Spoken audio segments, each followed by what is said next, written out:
प्रिय स्टूडेंट्स या प्रिय गाइज क्या बोलूं, नमस्कार। मैं आज रूढ़, यौगिक और योगरूढ़ इन शब्दों को एक साथ बताने का प्रयास कर रहा हूं। हालांकि मैं इन पर प्रकाश डाल चुका हूं, इनके बारे में बहुत कुछ बता चुका हूं और जिसने मेरे पीछे के वीडियो नहीं देखे हैं वो नीचे डिस्क्रिप्शन में उसका लिंक देख करके वो वीडियो देख सकते हैं। अब तो मैं थोड़ा सा एक बार दोबारा दोहरा रहा हूँ इसको, तो इस बहाने दोहराई हो जाएगी। तो तीनों प्रकार के जो शब्द हैं वो थोड़े थोड़े उदाहरण दे करके समझाने का प्रयास करूँगा फिर से, यानी दोहराई करवा रहा हूँ। ठीक है, आप इनको देखें। एक चीज़ मैं और बताना चाह रहा हूँ कि मैं काफ़ी कुछ समय लगा कर 2-4 घंटे डेली और शब्दों का कलेक्शन करना और ये मैं आपके लिए कर रहा हूँ, तो आप इनको देखा ज़रूर करें।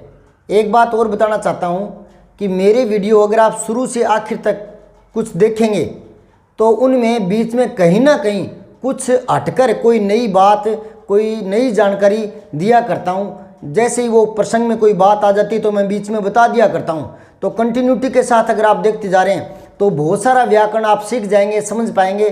जितना मैं समझ पाया हूँ उसे आपको बेहतर तरीके से और समझाने का प्रयास करूँगा। मेरी ये मान्यता नहीं है कि मैं परिभाषा में उच्च कोटि के तत्सम शब्दावली का, संस्कृतनिष्ठ शब्दों का प्रयोग करके अपना पांडित्य दिखाऊं। नहीं, मैं साधारण से साधारण शब्दों में हिंदी व्याकरण समझाने का प्रयास करता हूं। मैं परिभाषा से दूर ही रहता हूं। मैं बच्चे को परिभाषा में नहीं बांधता। तो आप अपने छोटे बच्चों को, भले वो 7वीं 8वीं 9वीं 10वीं 11वीं किसी में पढ़ रहे हैं, आप मेरे चैनल से जोड़ें, उनको दिखाएं। 6ठी 7वीं 8वीं के बच्चों के लिए भी मैंने 70-80 वीडियो बना दिए हैं और अगर उनका आधार मजबूत हो जाएगा तो आगे कंपटीशनों में, कोचिंग में पैसे लगाने की आवश्यकता नहीं पड़ेगी। मैं समझाने पर ही ज़्यादा फोकस रखता हूँ। ठीक है, आप मेरे वीडियो अगर लगातार देख रहे हैं तो आप जान जाएंगे कि मुझे व्यू शेयर इनसे कोई ज़्यादा मतलब नहीं है। मैं जो कुछ आ रहा है ना उसको बता देना चाहता हूँ और रिकॉर्डेड कर देना चाहता हूँ। ठीक है, यही मेरा उद्देश्य है। और समझाते समय मैं परिभाषा में गिने चुने शब्दों को, उदाहरणों को दे करके कोर्स पूरा कराने का मेरा व्यू नहीं रहता और ना ही मेरी इतनी सोच है कि कोर्स पूरा कराऊं। मैं तो समझाने पर जोर देता हूं। जो भी मुझे आ रहा है, जो भी नई बात बताना चाहता हूं, तो टॉपिक मेरा कोई भी चल रहा होता है उसके बीच में मैं बहुत सारी चीज़ें बता दिया करता हूं। एक बार मैंने समास शुरू किए, बोर्ड पर लिखे, और उस चक्कर में समास तो लिखा ही रह गया। समास तो अगले दिन करवाया मैंने और 1.5 घंटे तक मैं उनसे शब्दों से जुड़ी हुई बातें, उपसर्ग, प्रत्यय, संधि, ये बहुत सारी चीज़ें छोटी छोटी बातों में और बता चुका और नए नए शब्द बता चुका, कैसे कौन सा शब्द कैसे बनता है। तो बच्चे हंसने लगे कि सर आपने बहुत सारा 1.25 घंटा लगा दिया, चीज़ें बहुत सारी बता दी, लेकिन समाज तो शुरू हुआ ही नहीं। कोई बात नहीं, जो भी बताइए वो ज्ञान की बातें ही बताइए। तो आप इसलिए आपने एक चीज़ और नोट की होगी, मेरे वीडियो 2-4 मिनट के नहीं होते और ना ही बनावटी होते कि ये कीजिए, आपको ये बताऊंगा, ये कराऊंगा, ट्रिक यूं कर करके, और व्यू जोड़ने का मेरा मकसद नहीं है। ठीक है, मैं तो सामग्री देना चाहता हूँ, इसलिए मेरे वीडियो काफ़ी लंबे भी पड़ जाते हैं। तो जो बच्चा देखना चाहता है, पढ़ना चाहता है, सीखना चाहता है, उसको तो लंबाई से कोई मतलब नहीं है। भले ही वो 40 मिनट का हो, 45 मिनट का हो, 50 मिनट का हो। मुझे कुछ कहते हैं कि लोग है ना छोटे वीडियो पसंद करते हैं, है ना, तो आप छोटे छोटे बनाया करो। वो दूसरे तरीके से करते हैं, जो व्यू बढ़ाने के चक्कर में रहते हैं ना, वो तो 2-2, 4-4 मिनट में मैं क्या तो बता पाऊंगा। मुझे तो बताने के लिए पूरा ग्राउंड चाहिए, पूरा मतलब स्पेस चाहिए, मुझे पूरा टाइम चाहिए। ठीक है ना, तो जो सीखना चाहता है वही मेरे चैनल से जुड़े, मुझे फालतू के व्यू से मतलब नहीं है। ठीक है ना, तो आप आज ये देखें रूढ़, यौगिक और योगरूढ़। ये देखें रूढ़ शब्द जो किसी दूसरे शब्द या शब्दांशों से मिलकर नहीं बने हों, ऐसे मूल शब्दों को ही रूढ़ शब्द कहते हैं। जैसे नीचे कुछ एक शब्द लिख रहा हूँ मैं, ये लाखों में हैं लेकिन यहाँ तो समझना जरूरी है बस केवल। तो विविध प्रकार के देने का प्रयास किया है। तो देखें आप, हाथ, पैर, सिर, आँख, पेड़, पौधा, फल, हवा, पानी, जल, नीर, भूमि, जमीन, खेत, दोस्त, झरना, नदी, तारे, रात, दिन, पहाड़, पर्वत, गंगा, यमुना, सच, झूठ, दया, क्रोध, गर्म, ठंडा, आदमी, आज़ाद, बिस्तर, चद्दर, धूप, छाया, छाता, पैंट, शर्ट, जूता, किताब, छोटा मोटा, देश, पशु, लंबा, पशु, 2 बार आ गया कोई बात नहीं, पक्षी, नर, नारी, मेज, कुर्सी, रोटी, खाना, पीना, सोना, चल, घर, पर, नल, पर, जल, भर, जो भी है, भले वो क्रिया शब्द है, भले वो विदेशी शब्द है, कोई भी शब्द है, अगर वो अपने आप में मूल शब्द है यानी किसी से मिलकर नहीं बना, तब तो वो रूढ़ शब्द होता है। ठीक है, आप इसका स्क्रीनशॉट भी ले सकते हैं। हालांकि इतने शब्द नहीं है रूढ़, बहुत है, लाखों में है, पर यहाँ तो समझाने का प्रयास है कि इस तरह के शब्द जो दूसरे शब्दों से या शब्दांशों से मिलकर नहीं बने, खुद ही मूल शब्द हैं, वो रूढ़ शब्द होते हैं। जैसे मैं बोल रहा हूँ, आप थोड़ा ध्यान देना, आदमी बीच में लिखा हुआ है, आदमी, उसको पकड़ो एक बार। दूसरा शब्द और ध्यान में लाओ, आज़ादी। तो आज़ादी तो आज़ाद ई से मिलकर बना है और आज़ाद खुद मूल शब्द है। एक और शब्द ध्यान में लाओ, आगमन, तो आ उपसर्ग है और गमन जाना होता है, ठीक है ना। तो आजीवन, आ उपसर्ग है, जीवन मूल शब्द है। तो जो आजीवन है, आज़ादी है, ये तो यौगिक है, मिलकर बने हैं। लेकिन आज़ाद खुद मूल शब्द है, आदमी खुद मूल शब्द है, ठीक है ना। आप मूल शब्द समझ गए।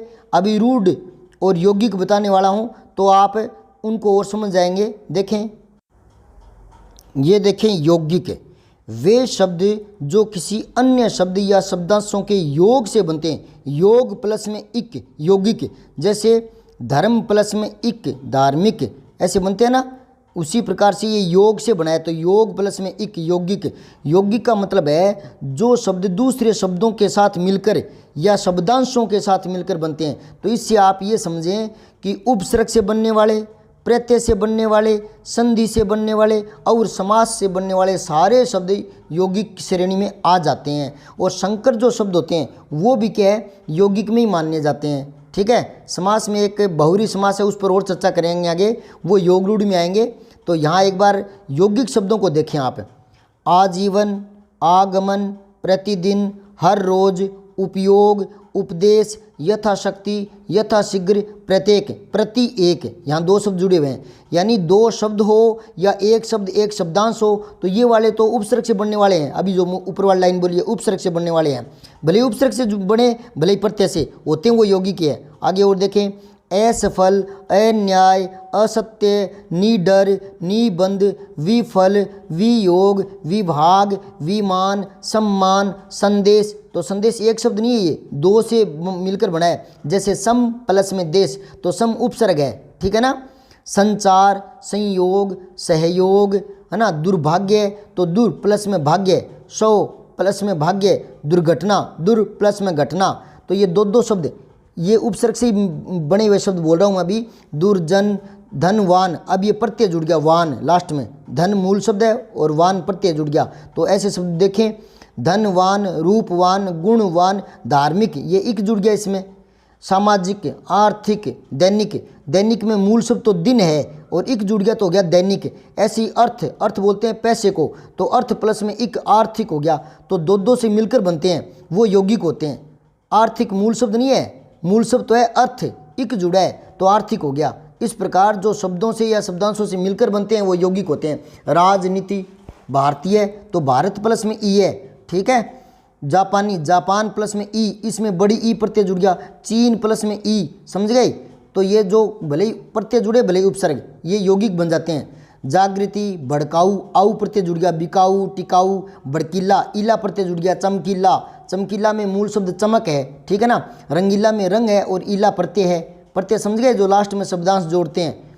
तो ये प्रत्यय के चल रहे हैं। पहले वाले जो थे वो उपसर्ग से बनने वाले थे। दयालु, झगड़ालू, घबराहट, इसमें आहट प्रत्यय। सजावट, मिलावट, ठीक है। पाठक, इसमें अक प्रत्यय। लेखक, लेखिका, इसमें इका प्रत्यय है। राजेंद्र, अब संधि वाले आ गए। राजेंद्र, महेंद्र, महाप्लस में इंद्र, है ना। अंतर्ध्यान, अंतर्भाव, अंतर्ध्यान, इस तरह के। अन्ना भाव, अन प्लस में अभाव, यहाँ संधि हो रही है। महाप्लस में उत्सव, महोत्सव। शीतोष्ण, शीत प्लस में उष्ण, ये गुण संधि है। संधि करवाऊंगा तब बताऊंगा इनको। राजाज्ञा, राजा की आज्ञा, है ना। राजा प्लस में आज्ञा, राजाज्ञा। मनुज, मनु प्लस में जय, है ना। और मानव, मनु प्लस में ए, यहाँ पर ए प्रत्यय है, ठीक है। तो ये मानव बन गया। रघु प्लस में ए, राघव। लघु, लघु छोटे को बोलते हैं, लघु प्लस में ए तो लाघव बन गया, लाघव। गुरु प्लस में ए तो गौरव बन गया, गौरव। यानी ये संधि बन रही है। मतक्य, मत प्लस में ऐक्य, मतों में विचारों में एकता, मतक्य। एकिक, एक प्लस में एक, ये वृद्धि संधि है, संधि कराऊंगा तब बताऊंगा।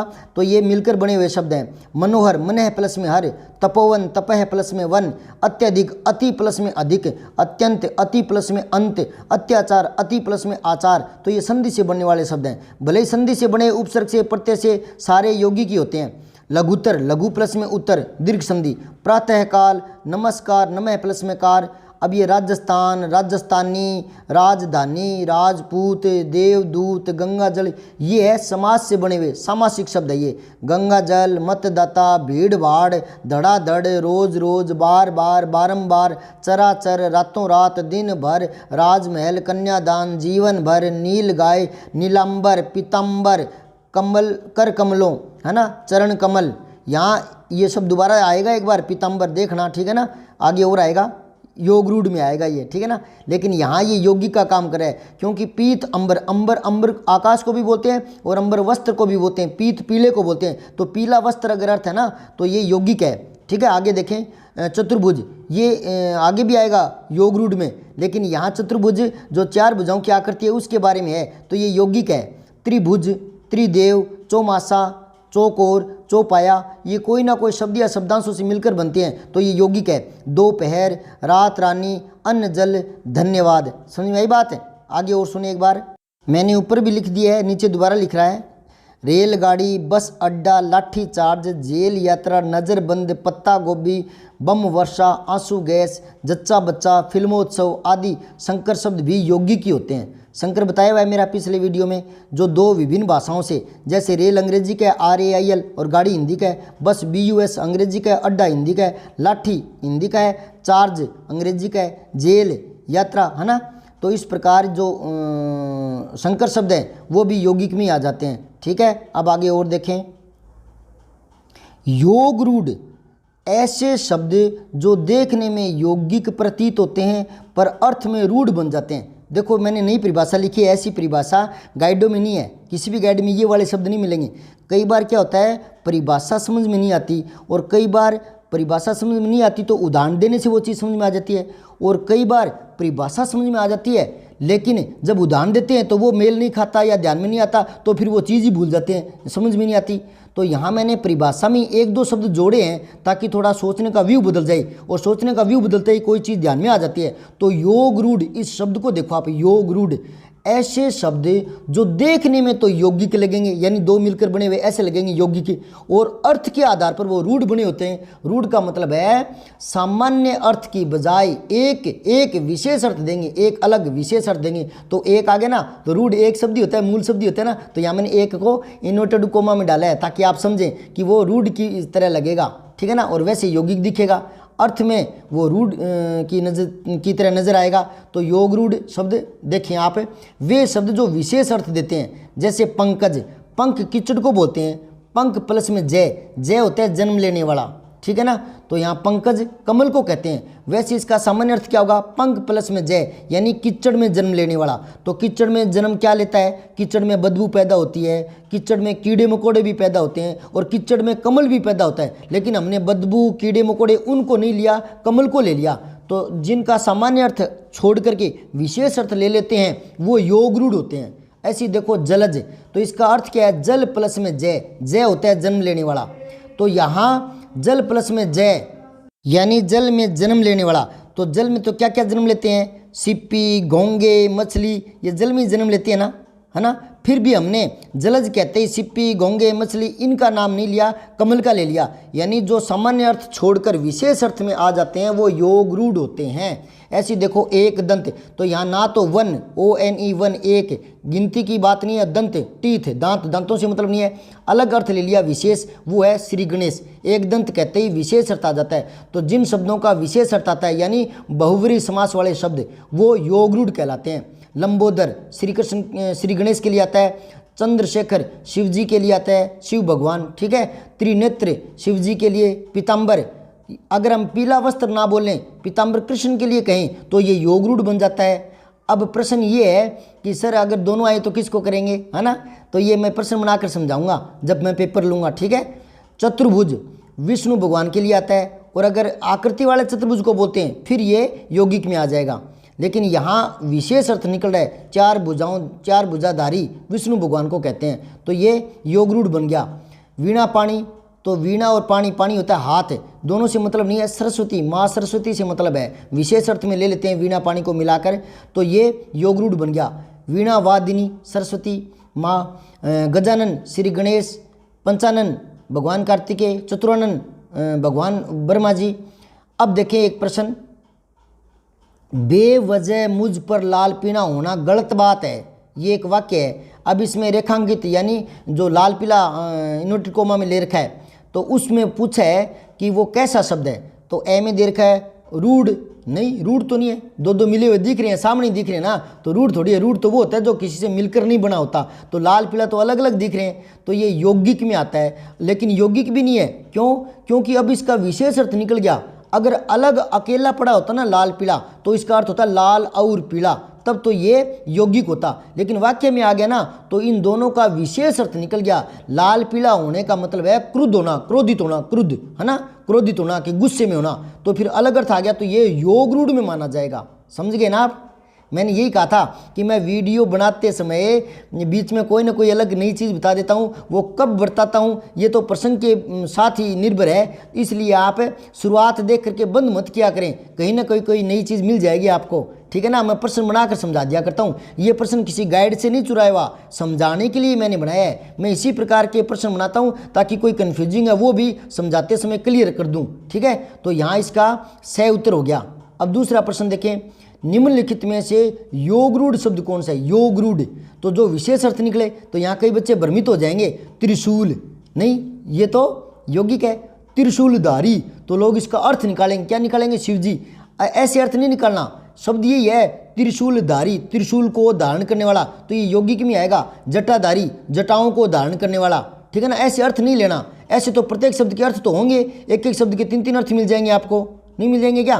तो यूँ अर्थ थोड़ी देखना होता है, ठीक है। वो शब्द दोनों ही अपना अर्थ खो दें फिर नया अर्थ आए, वो योग रूढ़ होता है। जैसे त्रिनेत्र, ना तो तीन से मतलब है ना नेत्र से मतलब, सिद्धि से मतलब है, और यहाँ जटाधारी से मतलब जटा को धारण करने से ही मतलब है, जटा से ही मतलब है और धारण करने से ही मतलब है, तभी ये जटाधारी। अगर ये दोनों जटा से धारी से कोई मतलब नहीं रहेगा तब, तो वहाँ देखो त्रिनेत्र, तीन से नेत्र से मतलब नहीं है, आँख से, दीर्घ चक्षु आँख नेत्र है ना, उनसे कोई मतलब नहीं है, शिव जी से मतलब है। अगर मैं कहूँ कि मैं त्रिनेत्र की पूजा कर गया हूँ, तो तीन आँखों की पूजा नहीं कर गया है, शिव जी की करके आया हूँ। विशेष अर्थ यहाँ तो साधारण बात करें, जटाधारी यानी जटा को धारण करने वाला। अब इसमें यूं दिमाग नहीं लगाना कि जटाधारी तो शिव जी, क्यों? बहुत सारे लोग होते हैं, बाबा लोग होते हैं जटा धारण किए हुए, है ना, तो उस चक्कर में नहीं पड़ना, ठीक है ना। त्रिशूलधारी, इसके लिए दिमाग में आ सकता है कि शिव जी के लिए कहा गया होगा, है ना, लेकिन फिर भी इस शब्द का तो क्या अर्थ है? त्रिशूल को धारण करने वाला। अगर कोई आदमी जिसने हाथ में त्रिशूल लिया हुआ है, उसको भी तो कह सकते हैं ना कि मैंने एक त्रिशूलधारी आदमी देखा जिसके हाथ में त्रिशूल था, तो शिव जी का होना कोई जरूरी नहीं है, समझ गए ना। तो हाँ, अगर ये प्रश्न यूँ आ जाए योग रूढ़ छांटे, तो पहले में त्रिशूलधारी हो, दूसरे में त्रिनेत्र हो, तीसरे में वीणा पाणी हो, तीनों एक जैसे हो, और लास्ट में हो उपयुक्त सभी, तब आप उपयुक्त सभी कर सकते हैं। क्योंकि जब दो को विशेष में ले रहे हैं तो त्रिशूलधारी को ले सकते हैं, वो ऑप्शन देखने पर निर्भर करते हैं। तो ज्ञान सारा होना चाहिए, फिर ऑप्शन में अपनी बुद्धि से उसका इस्तेमाल करते हुए प्रश्न को हल कीजिए, ठीक है। आज मेरा शब्द विचार जो टॉपिक है वो पूरा हो रहा है इसी के साथ। तो कल मैं शब्द विचार पर ही एक पेपर बनाने वाला हूँ, और पेपर मैं आंकलन करने के लिए नहीं बनाता कि आपके कितने अंक आए हैं, ठीक है ना। तो आप वो पेपर वाला वीडियो कल ज़रूर देखें, उनमें ये जो शब्द हैं, भले वो रूढ़ शब्द रचना के आधार पर, व्युत्पत्ति के आधार पर, या तत्सम तद्भव उत्पत्ति के आधार पर, विदेशी देशज, या फिर विकारी अविकारी, उनसे संबंधित जो प्रश्न है वो मैं इसके साथ ही दूंगा। क्योंकि जैसे ही मेरा एक टॉपिक पूरा हो जाता है, मैं प्रश्न के माध्यम से दोबारा दोहराई करवाता हूँ, रिवाइज करवाता हूँ, तो वो पेपर जरूर देखा करें। मैंने वर्ण विचार पूरे करवाए, फिर एक पेपर लिया, समझाया आपको, और अब मैं शब्द पूरा कर चुका हूँ, ठीक है, शब्द विचार। तो अब मैं शब्दों पर एक वीडियो तैयार करूँगा, तो वो पेपर आप जरूर देखना। उसके बाद वाक्य को लेकर चलेंगे, फिर वाक्य पर एक प्रश्न पत्र बनाऊंगा, उसको भी समझना। तो लगातार जुड़े रहें, देखते रहें, बहुत कुछ सीखने को मिलेगा, ठीक है। जय हिंद, जय भारत। सब्सक्राइब करके बेल आइकन ज़रूर दबाएं।